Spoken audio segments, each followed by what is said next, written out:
Is up, everybody, and welcome back to another episode of Emphasis on Sports. I'm your host, Damon Anthony, and on this show right here, it's about the sports. It's about what's inside the lines, not outside of the lines. All that being said, there's some outside the lines stuff I may have to touch on just a little bit, right? Like and subscribe if you're new. If you like to listen to podcasts on a streaming platform, we might be there too. Just look up Emphasis on Sports, follow. We won't disappoint. All right, now look, man. Top of the things to talk about today. We could be talking about the NFL. We could be talking about the World Series. We could be talking about the NBA's first full slate last night. Instead, we're talking about potential gambling ring, right? Now, I typically do keep it in between the lines, but this one is a little bit different. This isn't people's personal lives. This isn't a rumor mill. This isn't tabloid stuff and all this, that, and the other. These are possible crimes being committed. These are things going against NBA and gambling. It's pretty tough. On Terry Rozier, right now, he's being looked at as essentially someone that's allegedly shaving points. It seems like Chauncey Billups, he may be in a little hot water for allegedly being part of poker rings for the actual mafia, which that's wild in 2025. If someone gets hit from that, especially when you're established. I'm going to say established. I'm not going to count in anybody's pocket. Just established. And then we got Damon Jones, who he may have leaked information about LeBron playing to people gambling, which definitely helps them. Stay tuned on that stuff. I'm not going to go real deep into any of that. I don't know all the particulars, but I do know it's a rough, rugged time out there. I'm going to say that. I will say that, right? Let's talk NFL, all right? We are entering week 8. Starts tonight. I'm really interested in this game. This game is going to be one of them real cool ones. You got the Minnesota Vikings going into LA to take on the Los Angeles Chargers. Current line on this one is Chargers minus 3.5. Give me the Chargers. I like them to win. I like them to cover. I think that they're slowly getting their offense kind of back under them. They've had some injuries. Herbert, we know he's going to go out there, throw for 250, probably 300 yards, a couple tugs. That offense is pretty solid. Meanwhile, with the Vikings, we don't know what's going on with their quarterback situation. Carson Wentz, he looks just like a stopgap. Somebody that might win you some games, definitely might lose you some games. Meanwhile, J.J. McCarthy's still not back yet. Probably after the stretch that they're going to have after this game, we'll probably see the return of J.J. McCarthy. But for tonight, give me the Chargers minus that 3.5.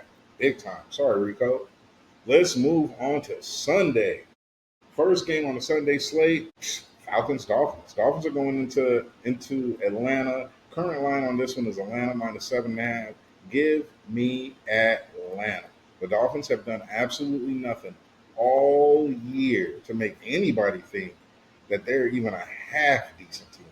Even a half decent team. They're right now looking like a badly run organization. I don't really know exactly what's going on with the Dolphins. Maybe time to move on from multiple things. Not can't just blame the coach here. There's a lot of shit going on there. Meanwhile, the Falcons, they are kind of who we thought they were. A young team with a quarterback who's just trying to find his footing, with a coach who's trying to find his footing in his second time as a head coach. Think Atlanta will be fine the rest of the season. Not saying they're going to be in the playoffs, but they're a team that's on the build. I expect them to put something tough on the Dolphins, especially after their loss last week. Sad. Atlanta minus 7.5. Give me Atlanta. Give me all of it. Next game up is the nobody cares game of the week. Week. I'm just saying. That's at Bengals. May not have felt like this at the beginning of the season, but we know Jets walking in 0-7. Turmoil between ownership and the quarterback that you just signed doesn't make sense. I digress.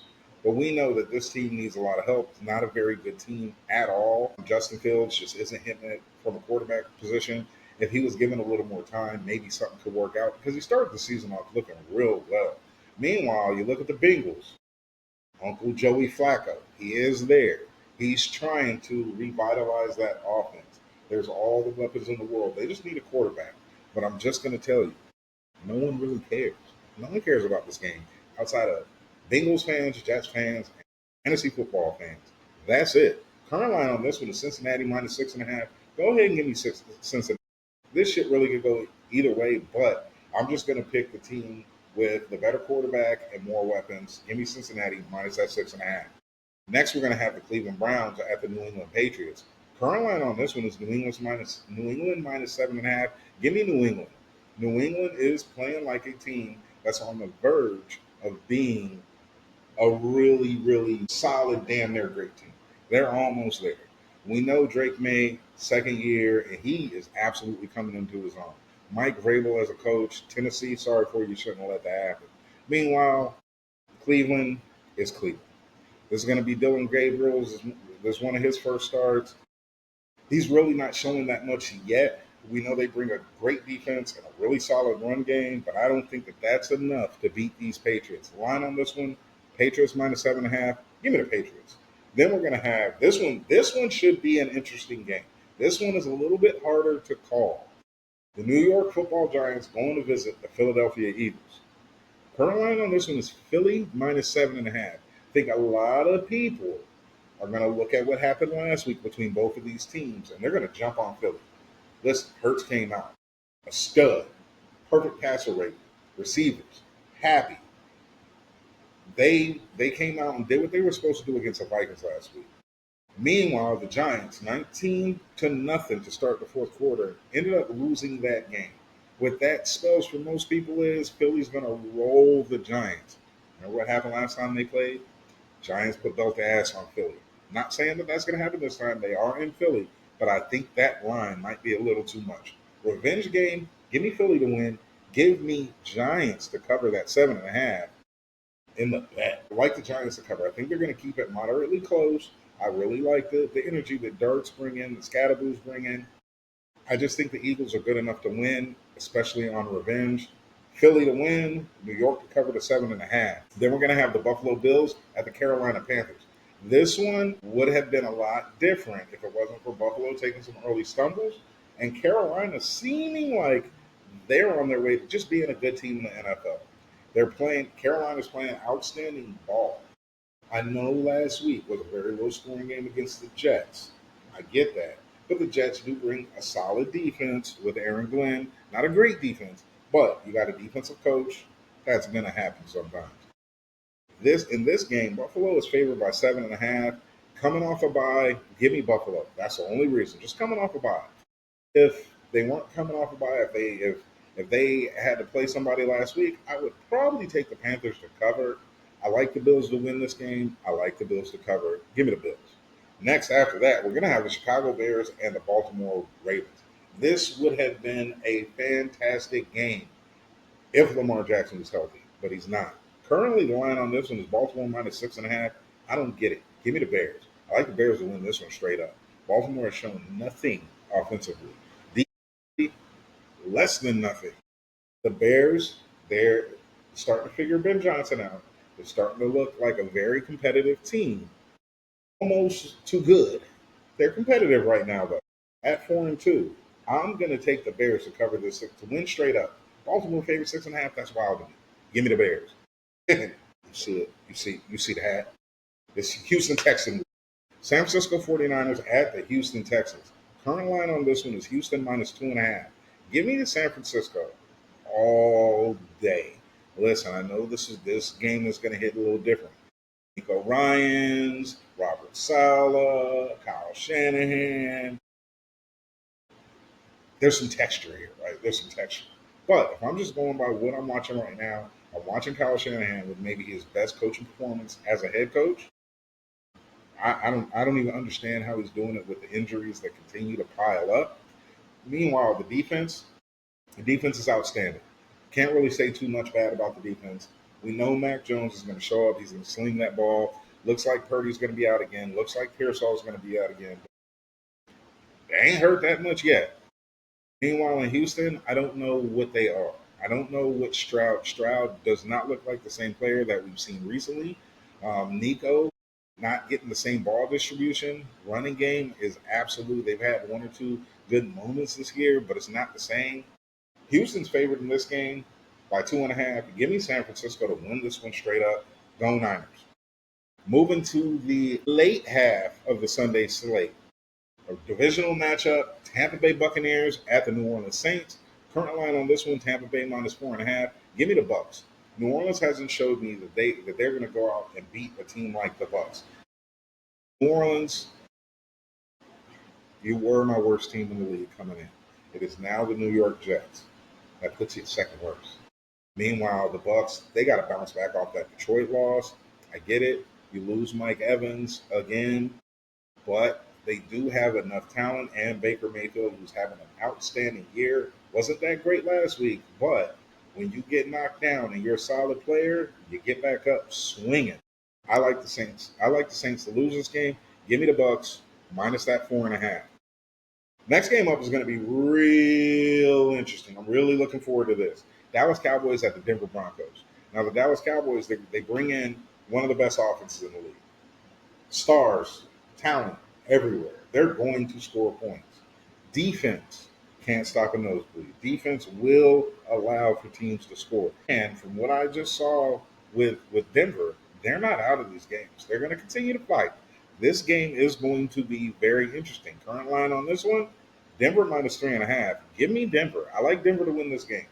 I think that they're going to do enough, and they're going to just have one or two huge stops down the stretch to beat the Dallas Cowboys. Give me Denver -3.5. Next up, we are going to have the Tennessee Titans at the Indianapolis Colts. Another divisional matchup. Current line on this one: Indy -14.5. While that's a huge ass number, Indianapolis is actually looking like one of those contender teams. One of those teams that, like, damn, they're actually good on all sides of the ball. As long as Indiana Jones keeps rolling, I think that they're going to be a tough team to beat. I know that this line is heavy, 14.5. Give me the Colts. The Titans, they're just not good. They are not good. They're not the worst team in the league. I still give that to the Jets, but give me the Colts minus that 14.5. Late game Sunday night. This is going to be a doozy. I cannot wait to sit back, crack a brew, and check this game out. Green Bay Packers at the Pittsburgh Steelers. For those of you that have been watching football, this gives you a couple different things, right? You have Aaron Rodgers back against the Packers. He wants to say that it's not one of those type of games. Come on, it is. Also, remember, those Packers, Steelers played in the Super Bowl, right? There's so many different levels to this one. So many different levels to this one. Current line on this one is Green Bay -2.5. I like the Steelers to win this one straight up. They're at home. I think the team is going to play crazy hard for Aaron Rodgers, wanting him to have this pelt on his wall. Beat the Packers. No pack, no. Meanwhile, the Packers, solid team. They're walking in 4-1-1, not going to act like they're weak, not going to act like they're less than. I just think this week Pittsburgh puts it together because they want Mr. Rogers to win this game. Let's move to Monday night, y'all. Monday night, Commanders at the Chiefs. Current line on this one: Chiefs -12.5. Give me the Chiefs. That Chiefs offense, as they've gotten all their players back, is starting to look like the Chiefs offense. Meanwhile, the Commanders, we know Jaden's out. We're not going to see him this week.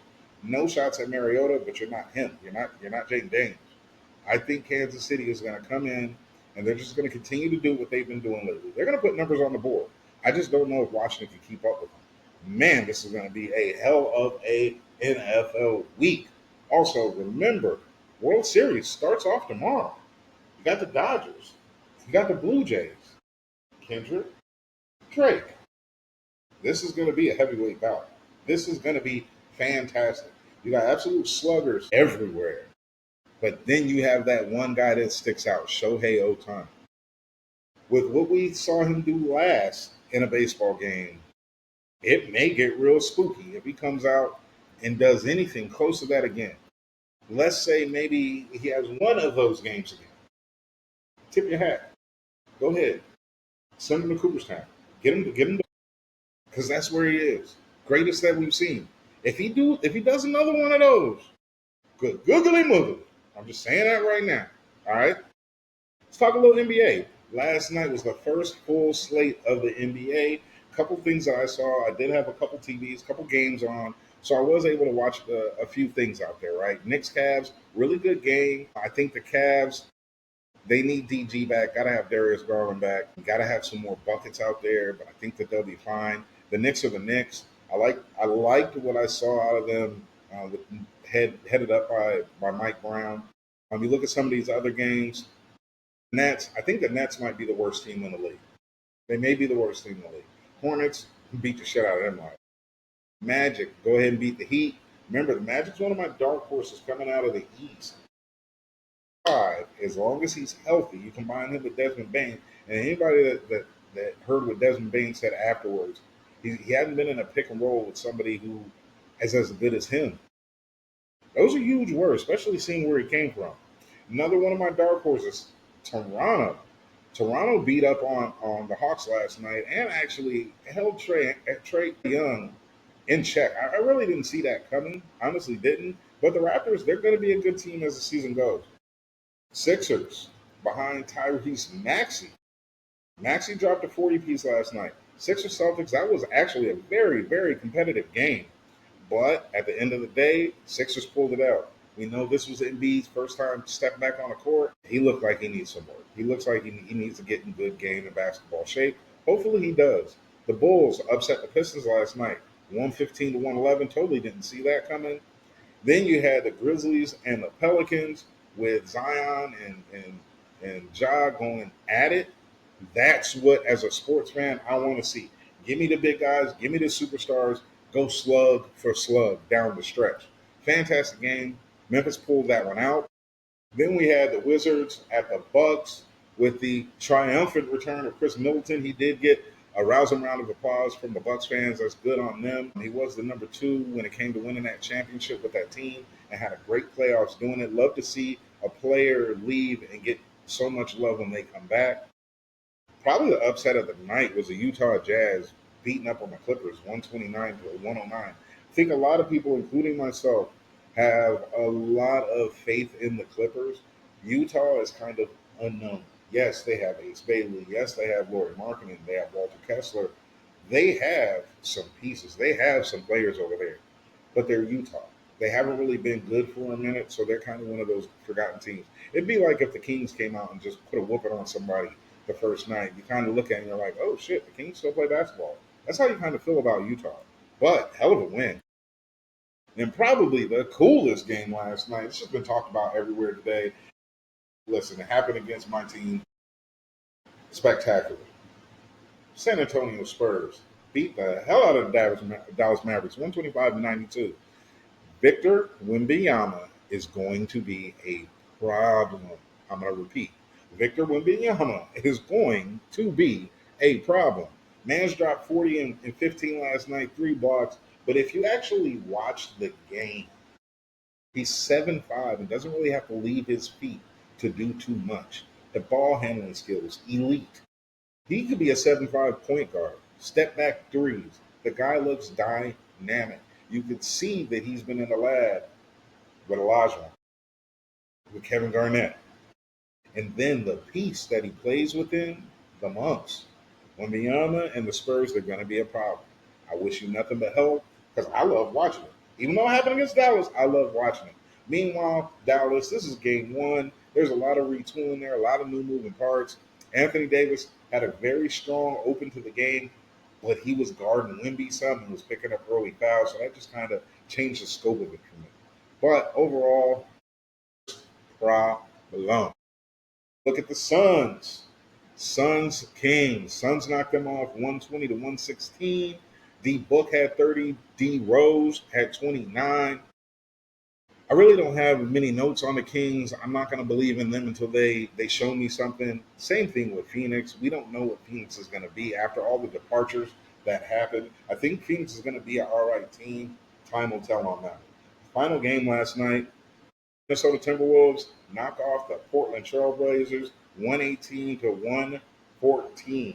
Anthony Edwards dropped 41 and a super clutch shot at the end. I truly believe that they're one of those teams that they're going to cause some problems. Get me to the playoffs and let me cook. I think that's what's going to happen. I think that's what we're going to see. I really, truly do. And I'm here for it. I really am. Let's talk a little bit about college football before we get out of here, all right? There are a few solid games on the marquee this week. Indiana, now number two. They're taking on UCLA, who they should beat. But UCLA can be sneaky. And Indiana, they're not used to sitting at the top like this. They're one step right behind Ohio State. They're not used to that. I think that Signetti can keep them guys right. This shouldn't be a problem week for them. But Indiana has done great things. Hopefully, see you in the playoffs. One of the early Saturday games that we have, I'm really looking forward to. Number 8, Ole Miss at number 13, Oklahoma. Both of these teams are damn good teams. Ole Miss comes in with a hell of an offense. Oklahoma comes in with a hell of a defense. Line on this one is Oklahoma by 4.5. I like the under. I don't know who to bet on this game. This one's a real tough one to beat because you got heavy defense, heavy offense. You're going to have number 4 Alabama at South Carolina. SEC matchup, always going to be good. Alabama has just been getting better and better week after week. I think they're going to go in and smash them. You're going to have number 10 Vandy hosting number 15 Missouri. I like Vandy. Vandy's not really a football, so you don't really think Vandy, not over the last 10 years at least, other than a major upset. But I like Vandy in this one. I like Vandy kind of taking a little far there. I really do. They're all right outfit.